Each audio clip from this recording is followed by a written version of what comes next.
Hey, what's up, everybody, and welcome back to the World Elite Podcast. I'm Dylan, and he's Jordan. And real quick, we want to wish everyone that celebrates a happy Easter that celebrated yesterday. Hope everyone had a great weekend, great WrestleMania weekend, Easter weekend, and all around a great weekend in general. And also, we want to thank everybody who tuned in last week and made our return so special. So we just want to appreciate everyone for coming in and showing your support and just making it go a lot easier for us because we were both extremely nervous to come back. But we're very excited. But Jordan, how you doing, man? And I would ask how your Easter was, but you were with me for it, so I don't feel like there's any need to ask you for it. Yeah, awesome weekend of wrestling, and I'm doing good, and let's kill it again this week. And I unmuted myself before we started. Yeah, the best thing about Easter being over is the fact that the Easter candy is now on sale at Walmart, so we can go hit it pretty hard like me and my wife did earlier. So I got a nice Cadbury egg that I'm not going to eat right now because I want to save it, because if the show goes a little long and I eat it now, I'm going to be kind of stuck. Yeah. So I'm not going to do that right now. But yeah, this was a great weekend, not just for Easter or anything like that, but WrestleMania. WrestleMania, I understand people were not that excited for it. The card didn't seem too good for them and whatnot, but I thought it was great. I thought it was a really good show. Even before the show, I was pretty hyped up for it, because how can you not be hyped up for WrestleMania?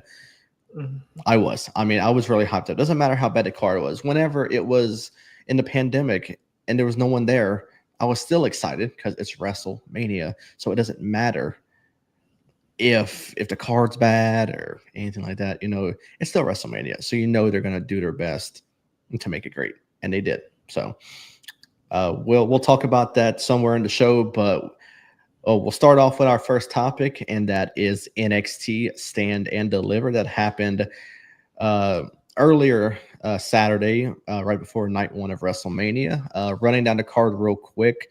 In the pre-show, Gigi Dolan and Tatum Paxley defeated Cora Jade and Roxanne Perez, Fatal Influence, and the Metaphor to become the number one contenders for the WWE Women's Tag Team Champions.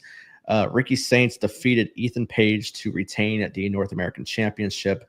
Hank and Tank defeated Fraxium to become the new NXT Tag Team Champions. Sol Ruca defeated Izzy Dame, Connie Jordan, Lola Vice, Thea Hell, and Zarya to become the new NXT Women's North American Champion. Dark State defeated the D'Angelo family after Channing Stacks Lorenzo turned on Tony D'Angelo and turned his back on the family. So excited to see what comes of that this Tuesday on NXT. Stephanie Vakir defeated Julia, Jada Parker, and Jordan Grace to retain her NXT Women's Champion. And Oba Femi defeated Javon Evans and Trick Williams to retain the NXT Champion. Now, Jordan, I will let you go first on this whole card. What was your hype level going into this match? And what did you make of these matches? You want to go match by match? You can just pretty much give your spill on anything you want to before I go, because I thought it was a very good show, but I want to hear what you got to say about it. Yeah, it was a pretty good show, and my hype level was Yeah, I have to give it like I'm gonna give it like a 8. Okay. Okay. The pre-show match I was just getting to your house, I think, but I saw Mm-hmm. most of it, and it was like a pretty good match, and with Gigi Dolan and them, Mm-hmm. and then Ricky Saints and defeated Ethan Page. That was a really great match, and I was hoping that Ricky Saints would have won and held it for more. Mm-hmm. Uh, and then Hank and Tank, yeah, that I'm glad they won the tag titles and put them Mm-hmm. on them. And Soruka, that ladder match, they can NXT knows how to put on a good ladder match, like in New Orleans when we was there. Right. Yeah. They tore it down. And then the Dark State, good match, and yeah, that turn, I knew it was coming at one point in the match, and then he just kicked them. Yeah. And then Stephanie and them, yeah, that was pretty great match. I think I was going for Jada Parker in this match, Mm-hmm. but There you are. and then Oba Finney and them, and Mm-hmm. yep, so he won, so he's still holding the title. Yeah. Yeah, get into this as well. I missed some of the pre-show match. I didn't even know they were even having it, but seeing some people making their predictions, and I saw that they were picking Gigi and Tatum. I think that was like the pretty popular pick going into this one. So I caught it more towards the middle, leaning more towards the end of it. And once again, we're seeing the friction between Cora Jade and Roxanne Perez. If that ain't happening for the millionth time ever, then I don't know what's going to come of this. Um, but I'll give my take sort of on the pre-show match as we get more into WrestleMania, preferably night 2, because I have a lot to offer on that. Ricky Saints and Ethan Page was a really good match as well. I knew we were going to get the Tony fumbled chance directed at Tony Khan for not doing anything with them in AEW and now NXT. Well, Ethan Page, a former NXT champion, and Ricky Saints already being a North American champion over there. So I knew already that Tony fumble chant was going to come in at some point. Yeah, Hank and Tank was the more questionable decision. That for me, that has to mean that Fraxium's coming up at some point. If not, maybe tonight. It could possibly happen tonight. It could be in a few weeks. I know the drafts. I'm pretty sure they're going to be announcing a draft at some point. So I don't know if Fraxium could be NXT draft picks for Raw or SmackDown. Sol Ruka was someone I was going to go with in this match, but for some reason I went Zarya. But honestly, the performance by everyone in here, I think anyone could have won this match. It was really good, and I was hoping that it lived up to the hype of the inaugural North American title ladder match in New Orleans. And it did. I mean, it was a really, really good match. Dark State and the D'Angelo family, same as you. I knew the turn was coming. Friction between Tony D and Channing was crazy. So someone was turning, and as I said, it had to be Channing because it made no sense for the others. So I don't know if he's going to join Dark State, if he's going to go on his own, or what. I mean, but overall, very good match. Stephanie Valkyrie and the rest, also great match.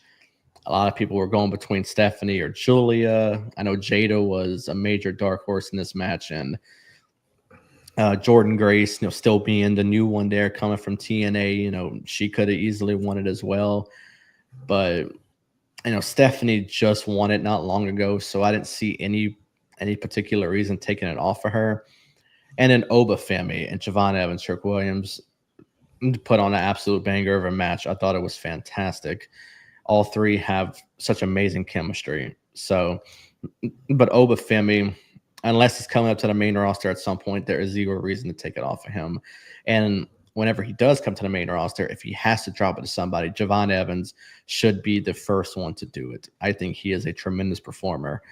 And yeah, he is a future NXT champion. For a start, for a rating out of 10, I'm gonna go with, I go 8.5 out of 10, with I think it's a pretty fair rating.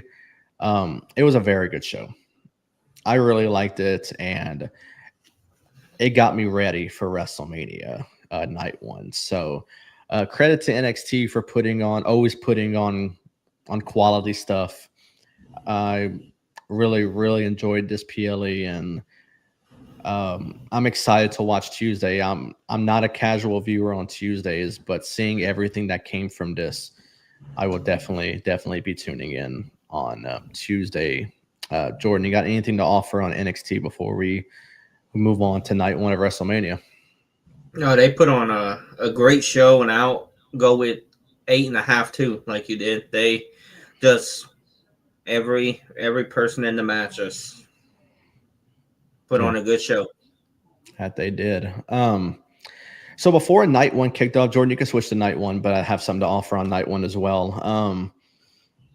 So before night one, we got word that they announced on the pre-show that WWE has acquired the AAA promotion in Mexico, and they had multiple lucha superstars surrounding the table, such as Andrade, or I should say of Mexican descent as well, not just lucha, but from Mexico as well. Stephanie Vakir, Andrade, Angel, Berto, and then some luchas like Rey Mysterio, Rey Phoenix, Penta, the LWO, and whatnot. It was really cool, and I love it. And even having Faquinho from AAA as well, which is nuts because I'm so used to seeing him do work in AEW whenever AAA would do work with AEW. So now seeing him in WWE, I put it on Twitter that I never once thought I would see Rey Phoenix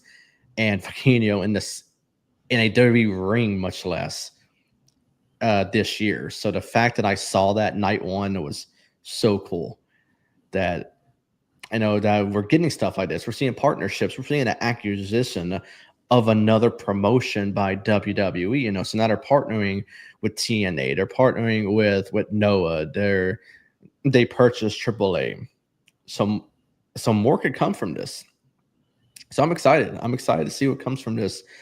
And yeah. So Jordan, I know you're not a big follower of AAA, as I'm not myself. So I feel like I have a lot to learn when it comes to this as well. But I do know that some current superstars in WWE have performed over there in AAA. So yeah, like you, I have some to learn as well. But what do you make of WWE purchasing another wrestling promotion, something you really haven't seen in quite some time from WWE?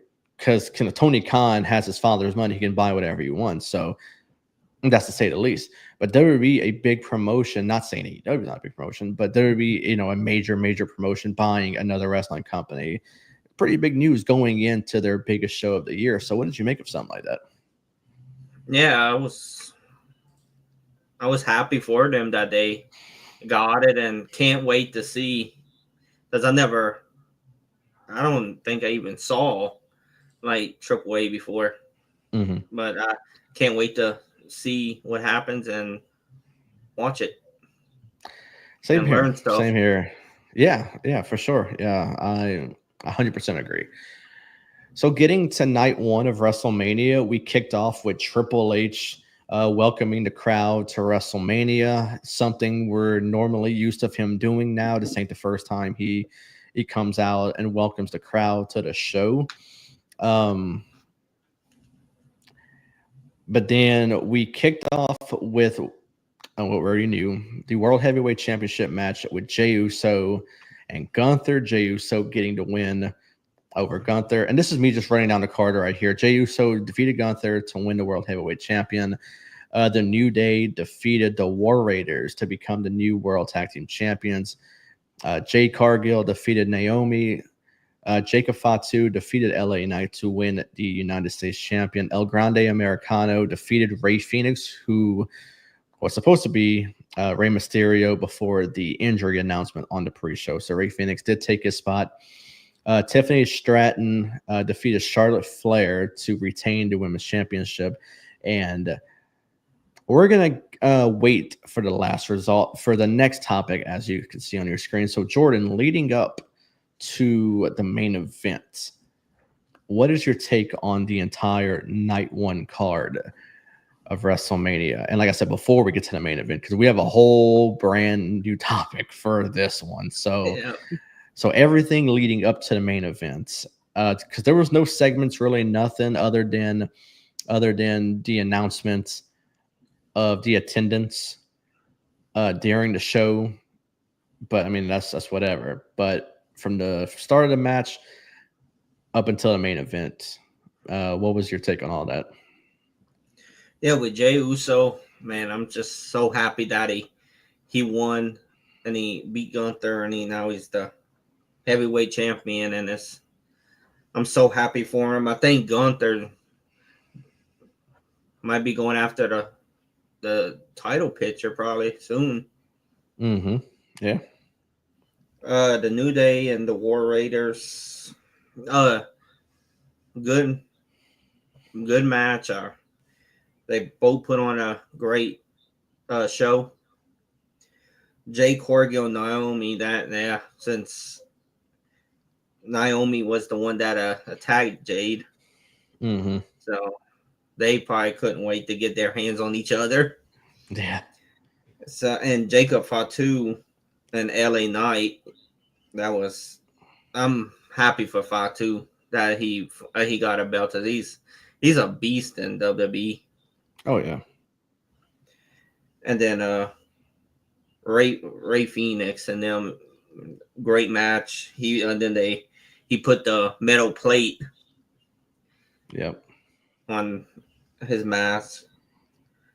Tiffany Stratton, I'm really happy that she beat Charlotte at first. And we didn't know if Charlotte was gonna win or Tiffany was gonna keep it, but a great match, and I'm happy that she won. Yeah. Jey Uso, I mean, we knew it was coming. I mean, I feel like he was the heavy favorite going into this match, but a lot of criticism on how he won. They were saying he could have just did 4 splashes and that would have did it right there, but making Gunther, of all people, tap out and to his own move, that was a little questionable. And I got to criticize the crowd throughout the entire night. The crowd was awful. I mean, I don't think they should go to Vegas for another PLE for a while. The crowd was awful. So it didn't give you a WrestleMania feel for quite a while during the show. I think they really kind of started waking up towards the main event. But overall, I mean, good match. I mean, but even Jey Uso is getting criticism from other people who give takes on WWE. I think he needs to, I wouldn't say tone it down on the entrance too much, but kind of slow down a little bit, because he's gassed by the time he gets to the ring, and it makes him look slower in the ring. And I feel like that whoever he's wrestling has to kind of slow down a little bit with him, and it makes it not look as good.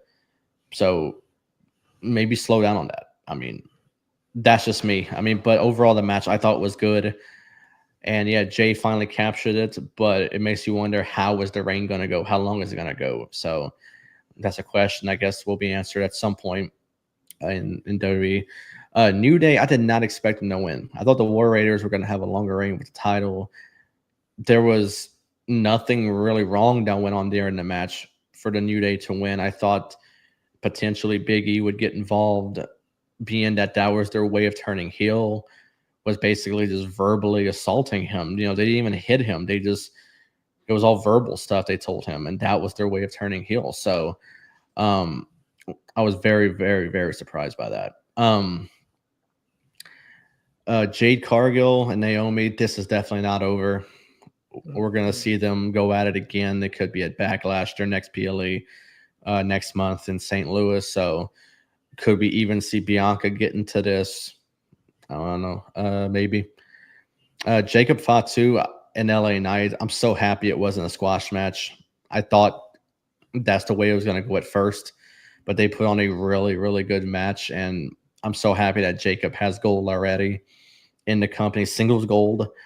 So, yeah, my God, this dude better hold the title for a while because I don't see anyone on that roster that should take it off of him right now, at least. So the El Grande Americano match with Rey Fenix kind of bothers me a little bit, and it's not so much because I didn't enjoy the matches because I did. It went a little under 8 minutes, and the reason why I get so mad at it is because I always get on the internet after matches to see what other people think about it, and of course you have like people who are more heavier on AEW than WWE, and they're saying he's already being put in that position to lose on his WrestleMania debut. There's a lot of people who lost their WrestleMania debut. And it doesn't matter if it's your debut. I mean, you're subject to lose. It's just the way booking goes. But Rey Fenix wasn't even supposed to be on the WrestleMania card. He debuted like 2 or 3 weeks ago. And he already got a WrestleMania match. So I'm pretty sure if you ask Rey Fenix what he thought about it, I'm pretty sure he's going to be pretty grateful that he got his chance to wrestle on WrestleMania just a few weeks up to a month of being in WWE. So, I mean, yeah, I mean, he wasn't even supposed to be on the card, and he got put into this position on the same day. So, I mean, there's nothing you can do to be mad at this. I thought it was a great match. I'm pretty sure Rey Fenix was very happy to be put in that position. Tiffany Stratton, Charlotte Flair actually lived up to a better match than what I thought it was going to be. And I was corrected big time. Because the crowd, the entire show, did not seem like they were into anything. It didn't even feel like WrestleMania, like I said. And suddenly this match happens, and I was invested. I was invested from the jump. It almost went 20 minutes. It was the second longest match on the night 1 card. I did not expect it to be that long. And from the entrances up until the end, I thought everything went good. And this is me talking good about Charlotte Flair, something I typically don't do too much. And Tiffany is just great in general. And she had a few chipped teeth even during the match, but she quickly got it fixed. I don't know how she got it fixed that fast. That was pretty wild. But yeah, overall, great match. So that was my take on the card in general. Before we get to the next topic, you can switch over to that one as well, because what a main event. Yep. Night 1 closed out with a bang, and it was Seth Rollins versus CM Punk versus Roman Reigns. And CM Punk came down to the ring with a live performance by Living Color and came down with his best friend, Paul Heyman, giving you those vibes of a long time ago before Paul turned on Punk for the first time. It was great. It was so cool. I mean, it was giving you nostalgia views of seeing Punk and Heyman together again. The match went for 32 minutes. And yeah, and it felt like every 32 minutes of that match. What's going on, Streets? Thanks for tuning in, man. Yeah, I mean, it gave you all 32 minutes of that match. I mean, but if you count the entrances, it was like fucking 50 minutes almost. I mean, the match was 32, but adding on that was even more. I mean, but the match was great. I mean, the match was fantastic. I thought it was really good, and we got close to getting a nostalgia with the Shield, getting a double power bomb now that Moxley's not there. And if you listen closely, you heard him say Mox during the match. So I was surprised by that, because how stingy WWE is about stuff like that.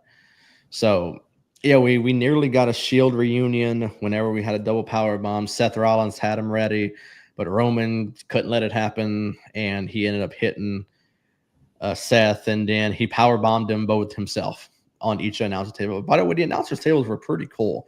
It looked like kind of like a poker table type thing, and that was cool. It was Vegas, cool. So it was really cool, seeing something like that. So yeah, I mean, the match itself was phenomenal.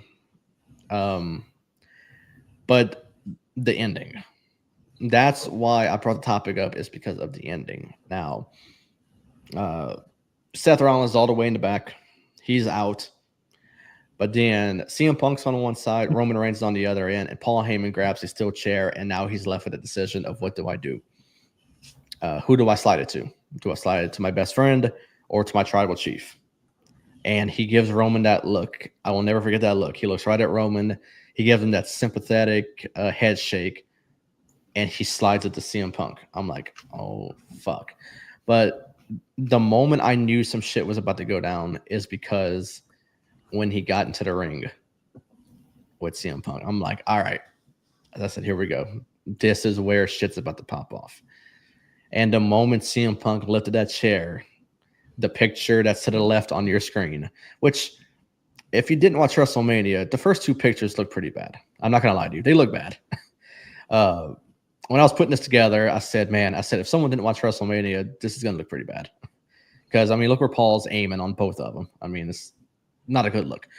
But if you're a wrestling fan and didn't watch WrestleMania, then, I mean, it's your own fault.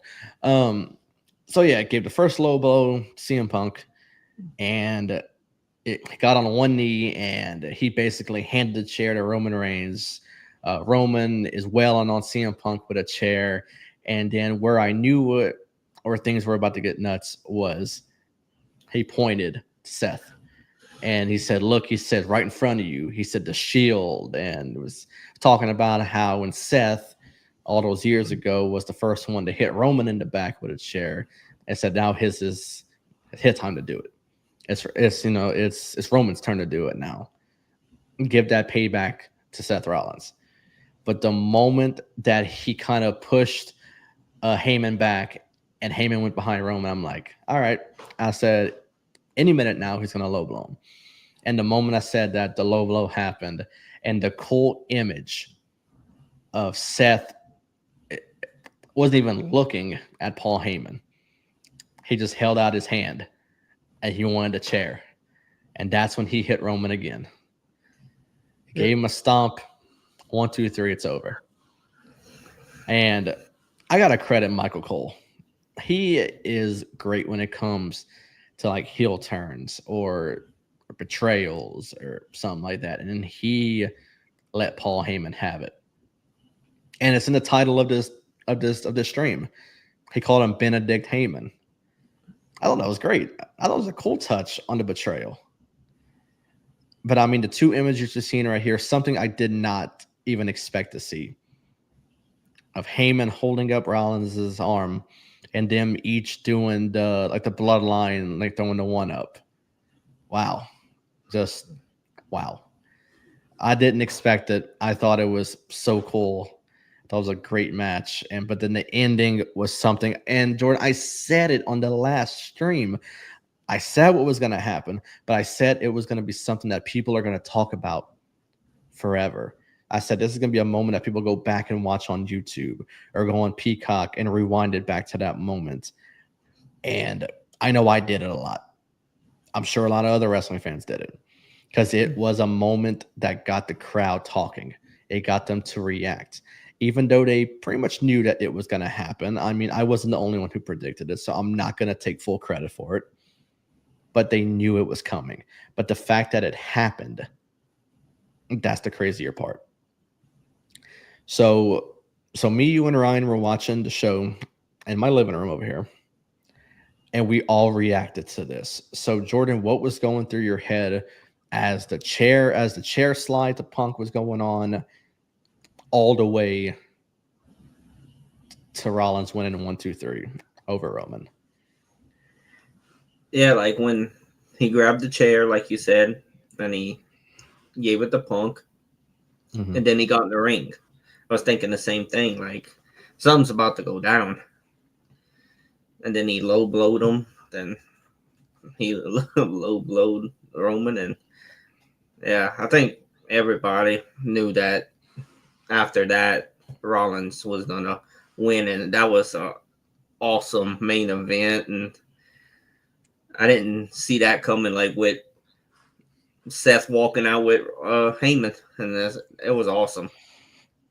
Yeah, It was awesome. I mean, I thought it was great. I mean, from like I said, the last. I mean, people talk about the last like 5 minutes of Mania last year to close out night two with all the nostalgia that happened in that match with The Undertaker, The Rock, John Cena, Cody finishing the story and whatnot. A lot of people talk about it, and even right now, I still see videos of one of the best 5 minutes of an ending to a WrestleMania. I still see it to this day because people still talk about it and people still enjoy it, and it's something cool. And I said, I don't know if they could ever top this.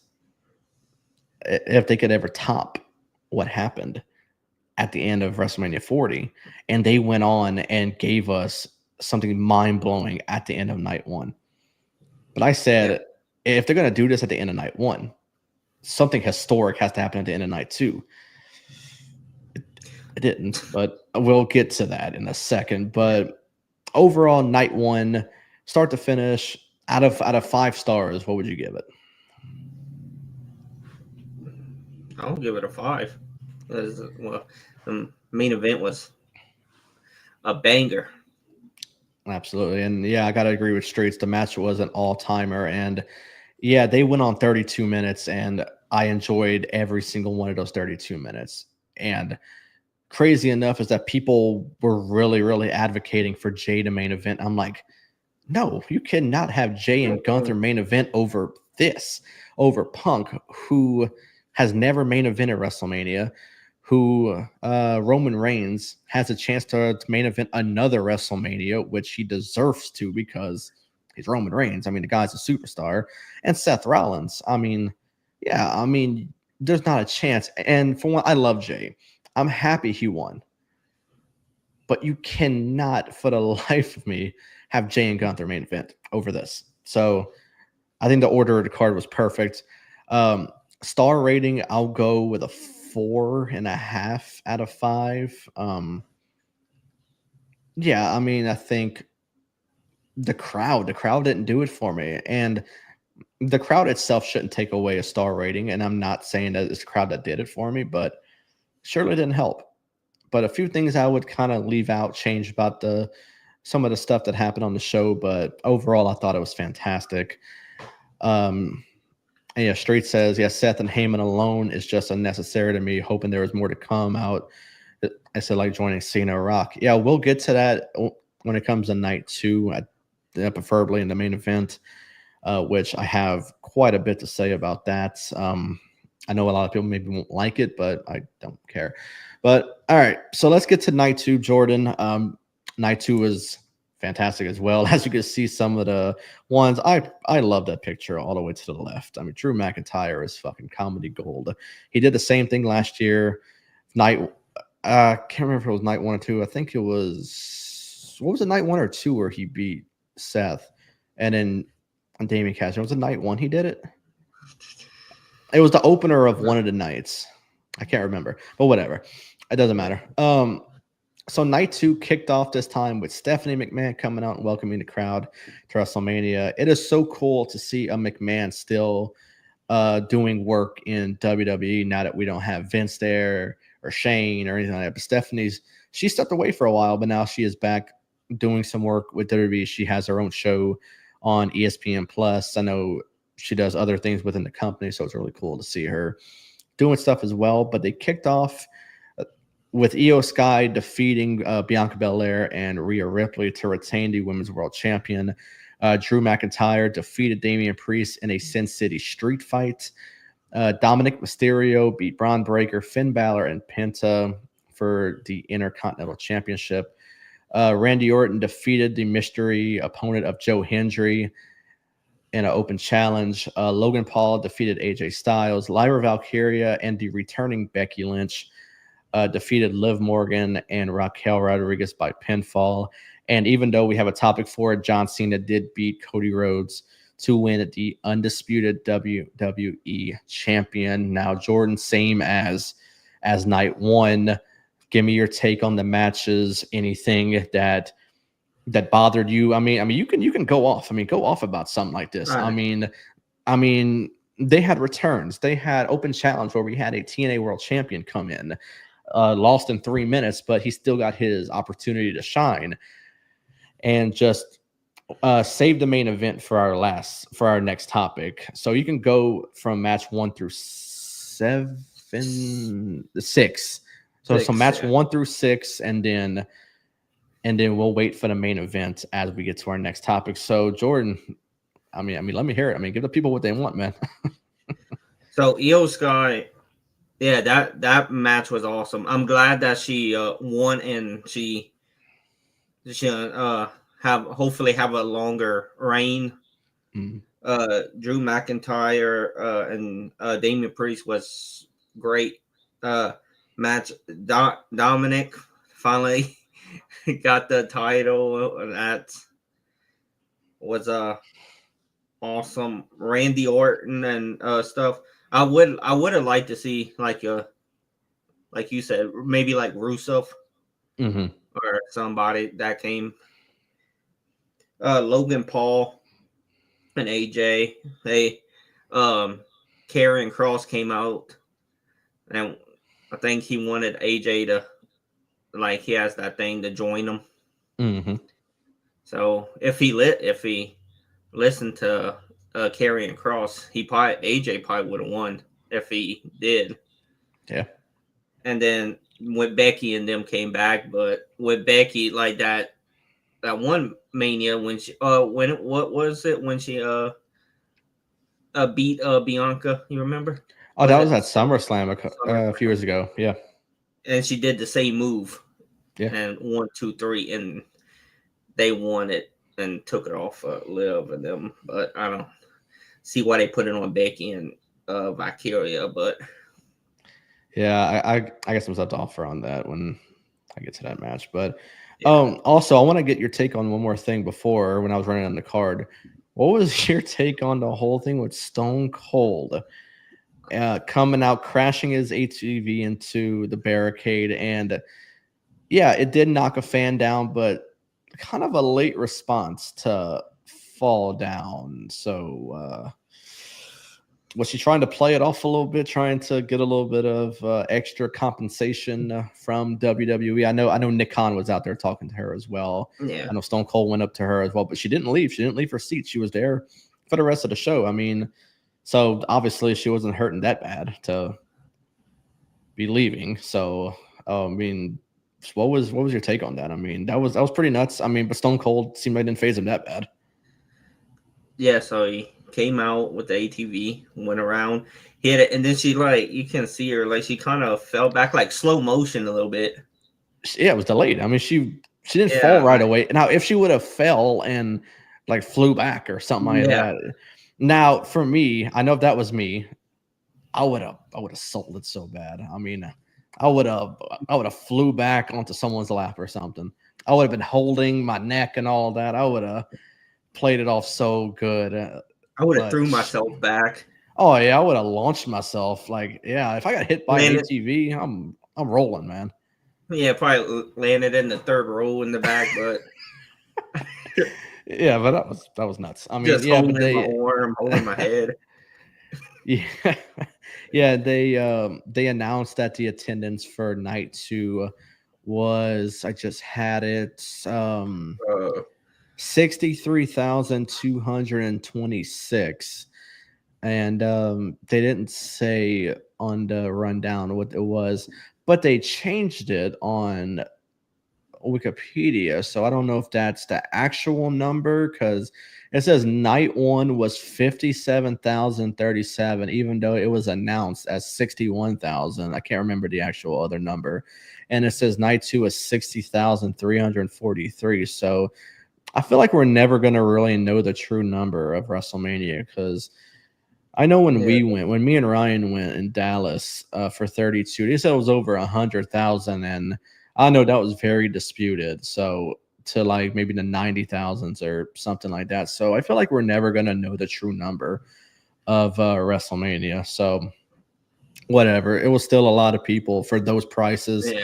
Yeah, people max out credit cards. They put themselves in crazy debt just to attend a show like this. So I wouldn't recommend doing that to yourself, but to each its own. You go out there and do what you want to do and whatever. So, yeah. So, getting to my take on night 2, I thought that Io, Bianca, and Rhea was the perfect opener. It was the third longest match on so the third longest match on the card. It was 14 minutes and 25 seconds. It was great. I mean, I feel like at any point in this match that anyone could have won. So many near falls.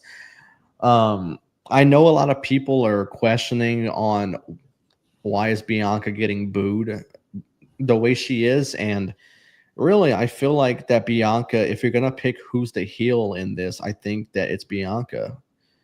Um, it's clearly not Io, and I know that people can say, "Oh, well, Rhea kind of forced herself into the match.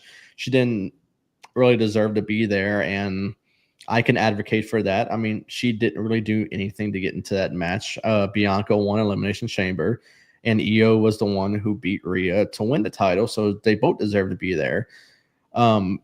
I'm not understanding the booing either. So, yeah, it's a little questionable for me, but I don't know if people are maybe getting tired of the gimmick, if they're saying she's stale or needs a heel turn or something like that. I mean, I'm not going to say any of that, but I would like to see her turn heel soon. So maybe that's why they're booing her. I mean, I'm not going to compare her to Roman Reigns whenever he was like the big dog and they booed him all the time, because that was very stale. But I mean, he changed his character big time, and it was really good. Overall, great match, though. I'm happy that Io retained. She lost her title last year at Mania to Bayley, so really happy that she was able to retain this time. Drew McIntyre and Damian Priest was very good. I wish they would have went on maybe a little bit longer, but it ended really cool, you know. And Drew McIntyre, being the comedy wrestler that he is, he did it last year at Mania where he only tweeted bored at work LOL, and then he took a picture this time. The picture you're seeing on your screen right now, took it with Damian Priest in the background. Was really cool as well. And he put still bored at work, so that was funny as hell. Dominic Mysterio, I'm so happy that he won the Intercontinental title. A lot of people were picking between like him or Braun to retain or Penta to win. I didn't see a lot of people other than maybe Jordan picking Finn Balor to win this match. But what a reaction for Dominic, someone who would in a normal Raw crowd get booed out of the building, and he got one of the biggest pops from winning the Intercontinental title. I just hope they let him keep it for a while.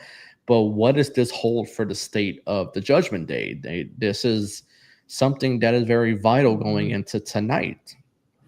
We'll talk about that in a second because I want to fit that into our Raw preview of the Judgment Day of what's going to happen with them. But yeah, I'm super happy that he won. I was picking him. I know a lot of people were on him. Braun Breaker damn near killed Carlito again by spearing him from one announcer table to the other. So I don't think I don't think Carlito wants to see Braun Breaker at any point, probably ever again. As far as the open challenge goes for Randy Orton, I think Joe Hendry was the best potential one for him, and it's only because you're letting someone with just a TNA background and doing so much indie work and performing on NXT also get a WrestleMania moment. And Joe Hendry is like the TNA superstar that would get the biggest pop at a WrestleMania event.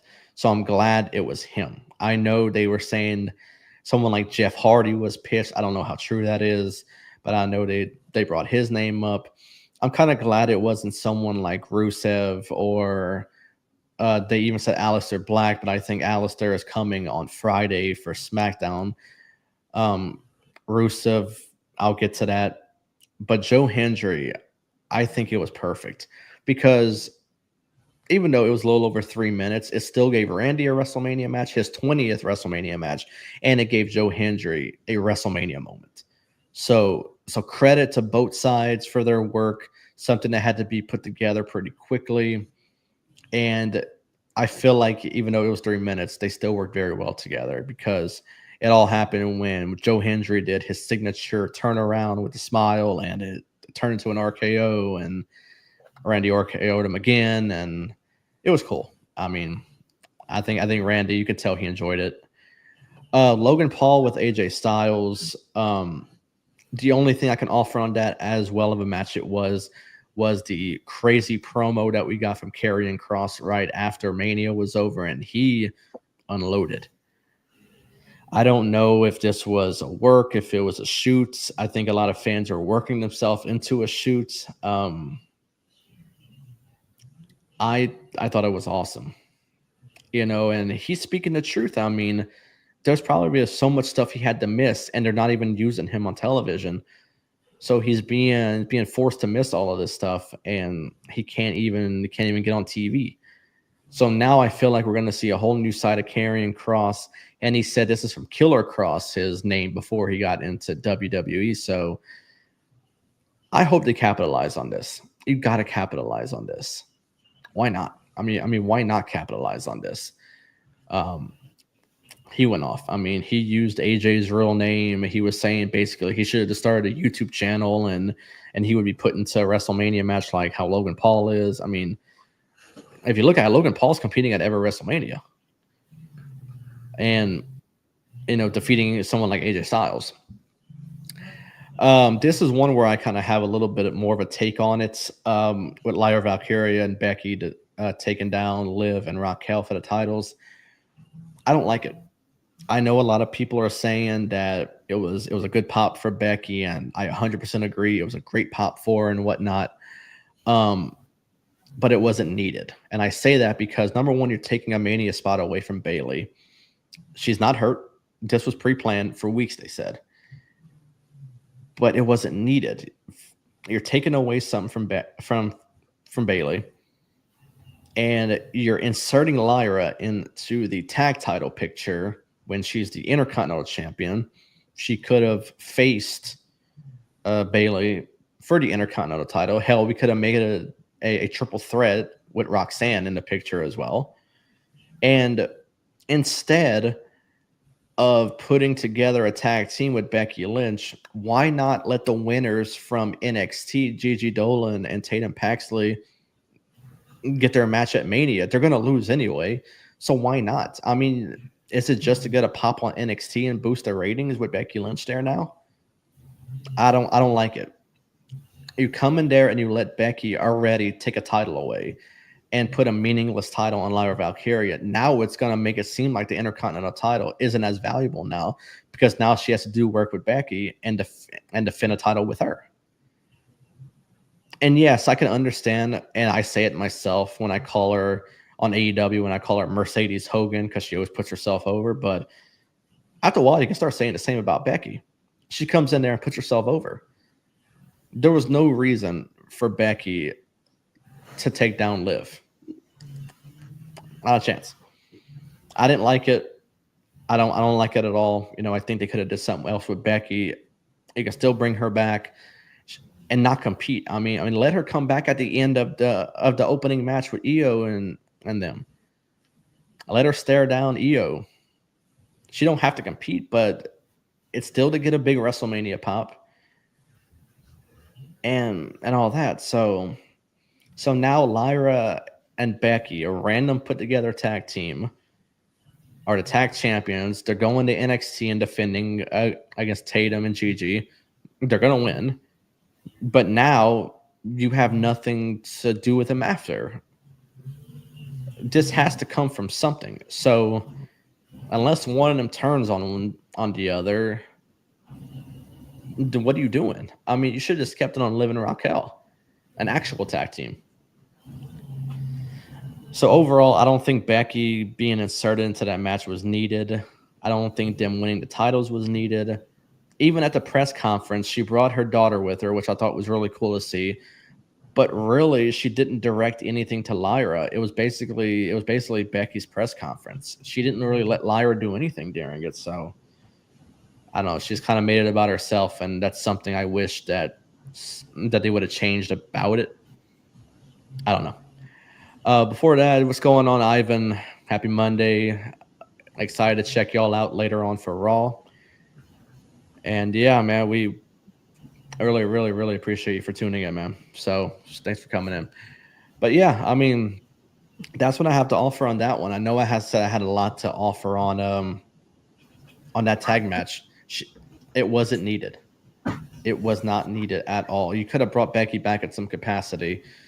Like I said, give Io a stare down at the beginning and let her know you're back in the title picture instead of just putting yourself in a match and already winning a title that Liv and Raquel should have kept. I don't know. I feel like I can go on for about this forever, but I don't feel like it because I want to get to our next topic. And that is that John Cena has made WWE history by winning his 17th World Championship. And goddamn, what a god-awful match that was. Yeah, pretty rough. Awful match, awful finish, awful everything about it. Cody Rhodes ended a historic reign of Roman Reigns, over 1,000 days as world champion, finished his story at WrestleMania 40, held the title for over a year just for this nonsense to happen. Mm-hmm. And the sad part about all of this is that after Elimination Chamber, we did not see The Rock one time. He was inserted into the story with Cody and Cena. Cena turned and stood side by side with The Rock and with Travis Scott. We didn't see The Rock one time after Elimination Chamber. In the superstore of WrestleMania, they even had a t-shirt that says The Rock has come back to Vegas, and he wasn't fucking there. He was never pre-planned to be in WrestleMania. That's the sad part. All right, let's get to this big comment. It's a big comment, Jordan. So I said, here we go. I'm good with Cena winning. The heel turn had to pay off, but the match was as bad as you can get. Almost immediately to false finishes. Everything was slow, and you give Travis Scott the biggest moment of the weekend. With no Rock, who started all this, he hasn't been seen since the Chamber, and he needs to either be in or out. He seems to show up when he wants, forces creative to give him stuff, then gets bored. Triple H never mentioned him once on the post show, and the comment is so long that it doesn't even show the whole comment. So I'm gonna go on our Facebook page, see if I can bring the whole comment up as I'm continuing to give my my take on this as well. But before I do that, before I ramble on more about this and talk your head off, Jordan, give me your take on this ending. It was awful, but I know you have something to say about it as well. Yeah, like you said, The Rock. Like, you have The Rock to do all this, but then he don't show up, and you just have Travis Scott coming out, and that's it. I'm glad John Cena won his 17th. But yeah, you should have had The Rock out there, and then you have Travis Scott come out. That's awful.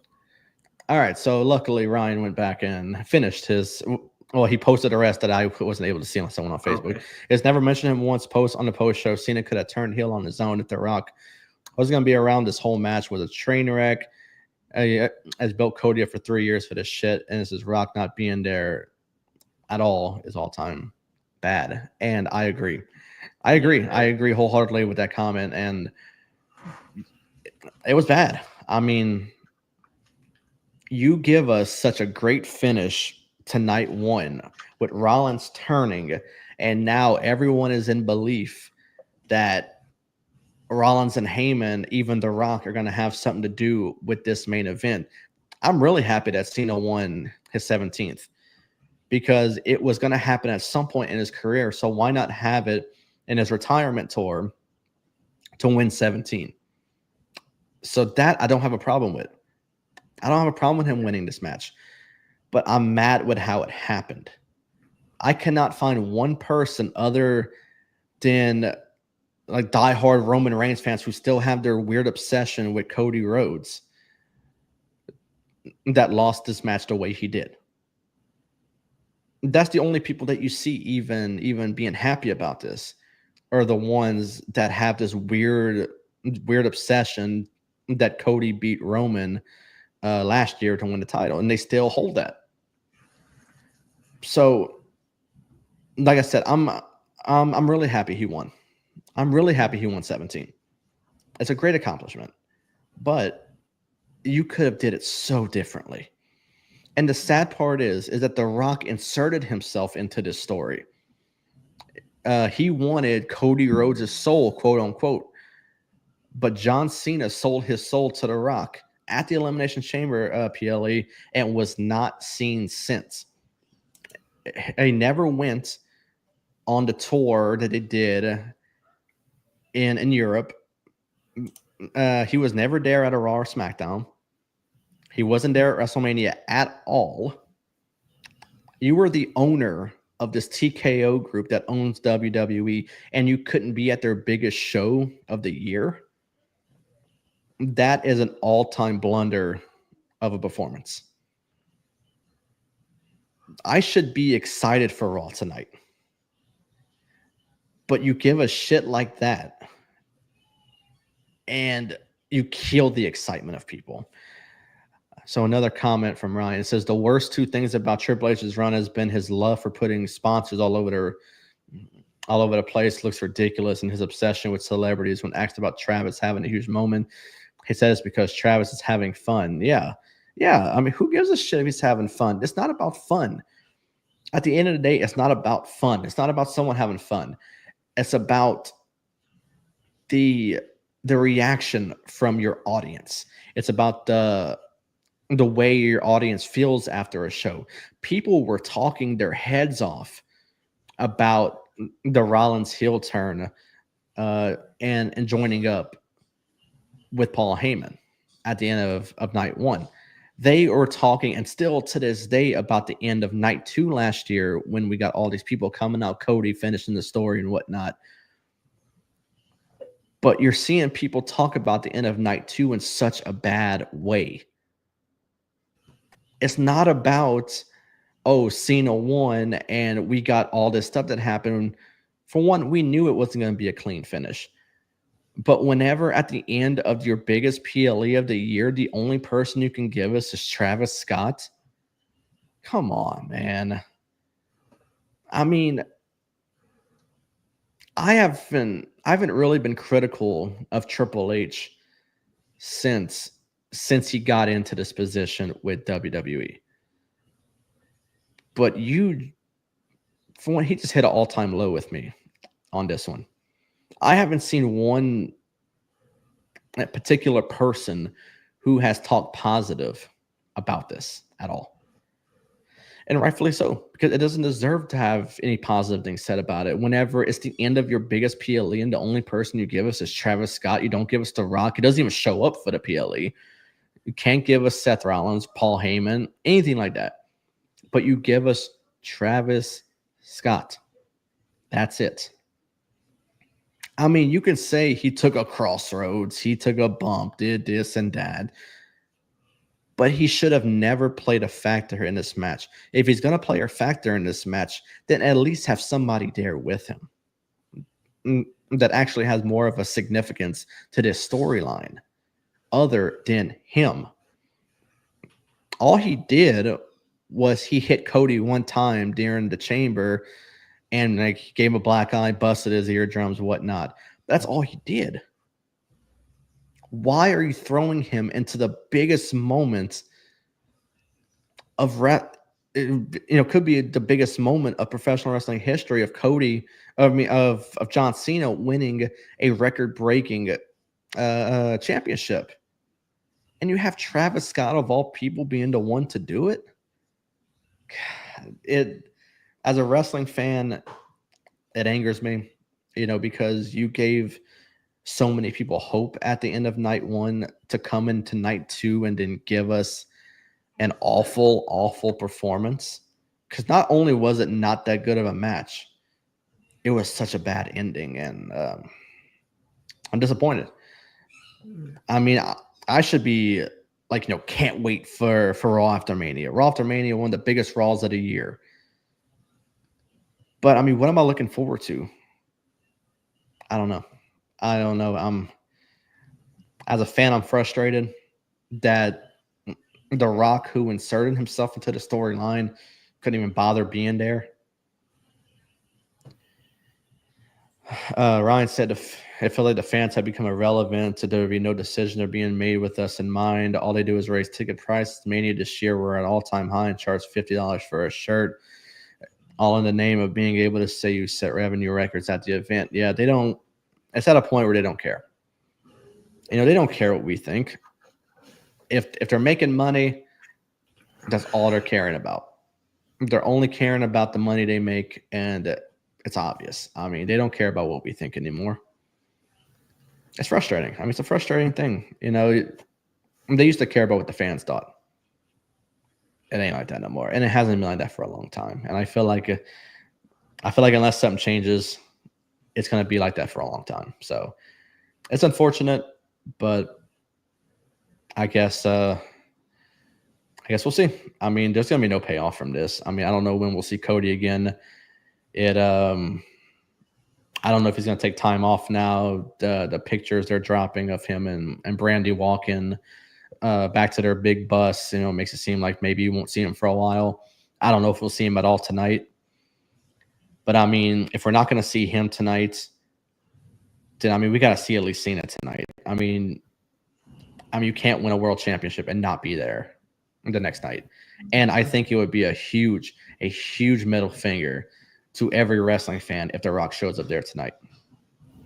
If The Rock shows up tonight, which I don't think it'll happen. If you're not there at Mania, I don't see him being there at the Raw after Mania.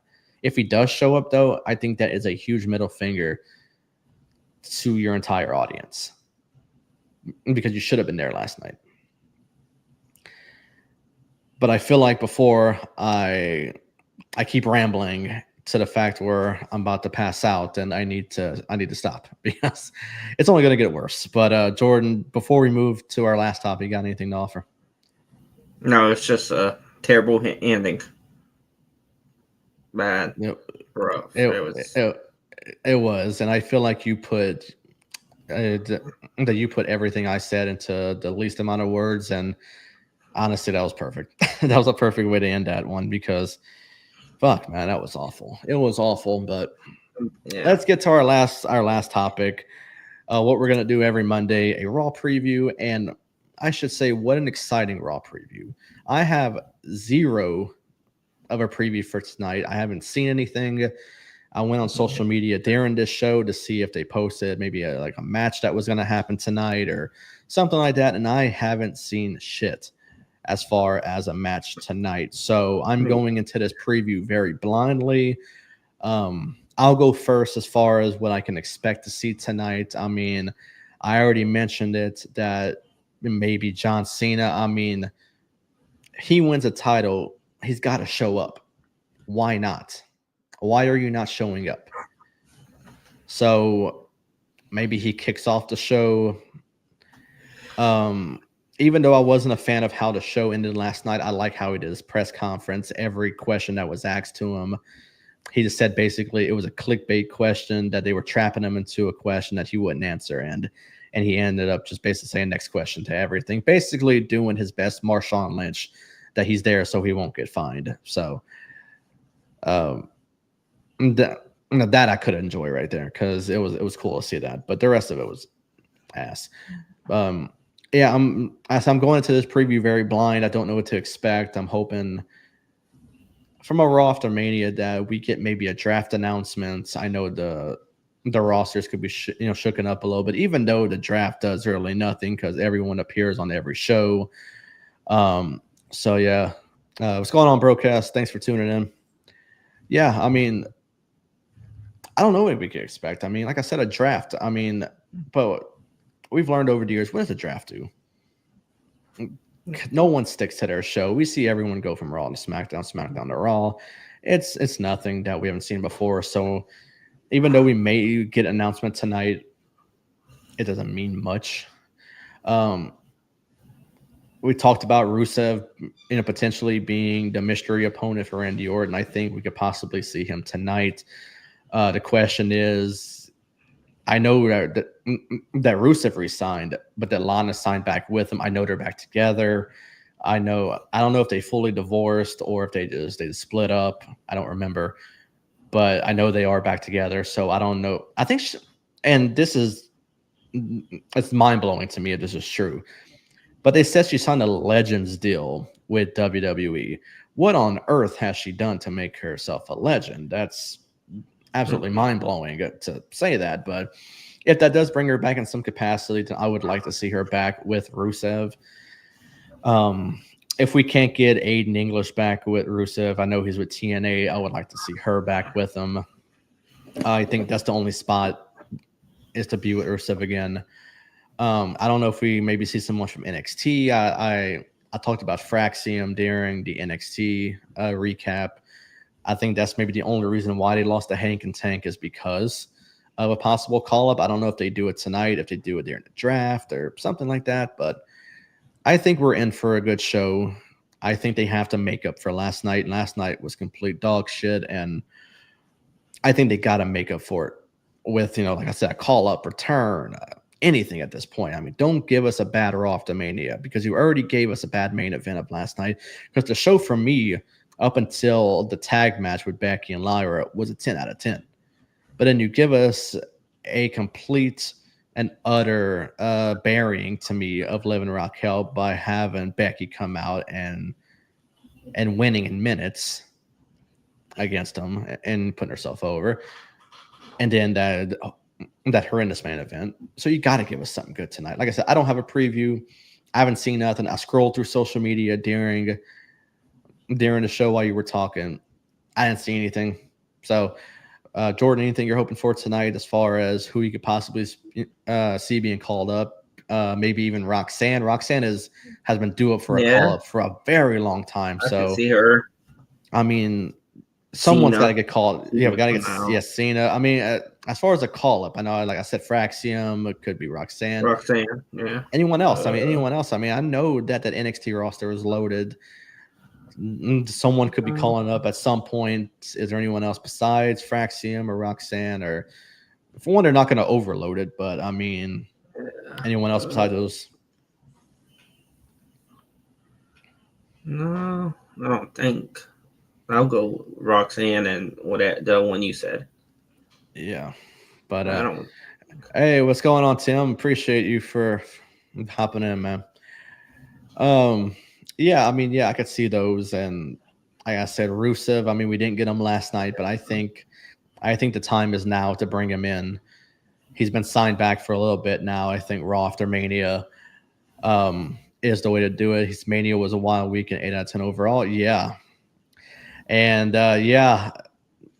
you missed a hell of a rant by myself, and so I would rewind a little bit to come check that out. But yeah, I mean, I kind of gave my take on that tag match before it. I know that you enjoyed it, Tim, but I didn't necessarily like the booking too much on it. But that's all right. And yeah, Rusev would be awesome to see tonight. I definitely agree. I know he was really hot with the crowd with the Rusev Day thing. So I think seeing him tonight would be really cool and whatnot. But yeah, I mean, other than Rusev and potentially Roxanne or Fraxium, something like that, I don't know what we get. Sadly, I think we may get like a vignette for like an NXT superstar coming that could potentially be like a jobber somewhere down the road. I remember we were at Raw after Mania when they did it for I think it wasn't Adam Rose. I think it was No Way Jose when they brought him up. And what an absolute failure that was. So I could see them doing something like that. Like to do like a vignette for like a NXT superstar who you wouldn't expect to be called up, and he goes on the main roster, does pretty bad, and now he's in the line of releases in a few months. So I wouldn't put it past WWE to do something like that as well. So, but overall, I'm looking forward to tonight. I love Raw after Mania.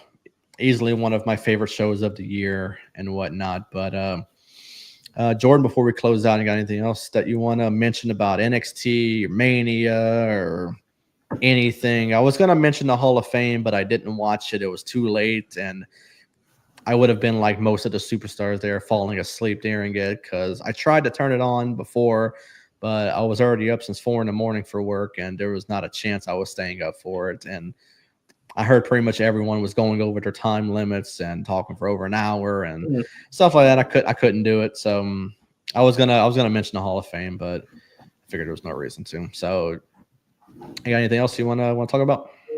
No, great show, and let's get ready for Raw. Absolutely. Well, that'll do it for this episode of the World Elite Podcast. Jordan, give the people what they want. Where can they find you at on social media? You can find me on Twitter at Jordan_J2000. That's right. And you can find me on Twitter at DylanAbear_. You can find the podcast at World Elite Pod.